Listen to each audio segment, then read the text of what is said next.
தென்மேற்கு வங்கக்கடல் பகுதிகளில் நிலவும் காற்றழுத்த தாழ்வு நிலை காரணமாக தமிழகம் மற்றும் புதுச்சேரிக்கு இன்று மிக கனமழைக்கான ஆரஞ்சு அலர்ட் விடுக்கப்பட்டுள்ளது.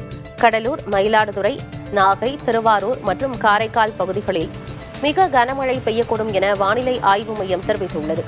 இதேபோல அரியலூர், விழுப்புரம், தஞ்சை, புதுக்கோட்டை, ராமநாதபுரம் மாவட்டங்களிலும் புதுவையிலும் கனமழை பெய்யக்கூடும் என தெரிவிக்கப்பட்டுள்ளது.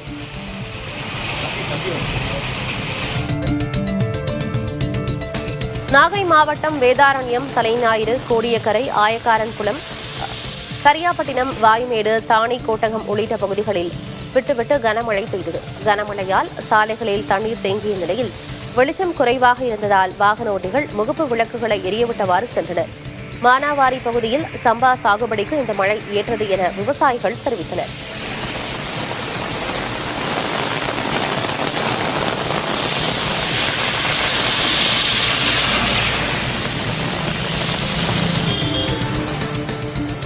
கடலூர் மற்றும் அதன் சுற்றுவட்டார கடற்கரை ஒட்டிய பகுதிகளில் மழை பொழிந்தது.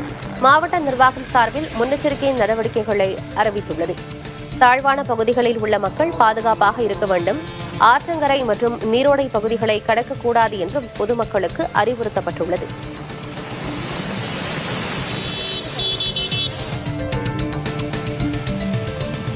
புதுச்சேரியில் நகர் மற்றும் கிராமப்புறங்களில் விட்டுவிட்டு பரவலாக மழை பெய்தது. கனமழை எச்சரிக்கை விடுக்கப்பட்டிருப்பதால் பொதுமக்கள் பாதுகாப்பாக இருக்குமாறும், பேரிடர் தொடர்பான புகார்களுக்கு வாட்ஸ்அப் எண்ணில் தகவல் தெரிவிக்கலாம் என்றும் மாவட்ட நிர்வாகம் அறிவுறுத்தியுள்ளது.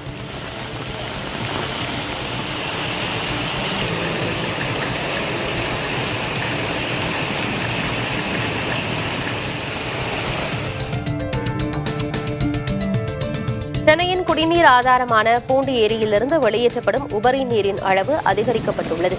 நேற்று வினாடிக்கு 1500 கனஅடியாக திறக்கப்பட்ட நீர் தற்போது 2500 கனஅடியாக அதிகரிக்கப்பட்டுள்ளது. ஏரியின் மொத்த கொள்ளளவு 3231 மில்லியன் கனஅடி என்ற நிலையில் தற்போது 2541 மில்லியன் கனஅடி நீர் இருப்பு உள்ளது. ஏரிக்கு நீர்வரத்து வினாடிக்கு 790 கனஅடியாக உள்ளது.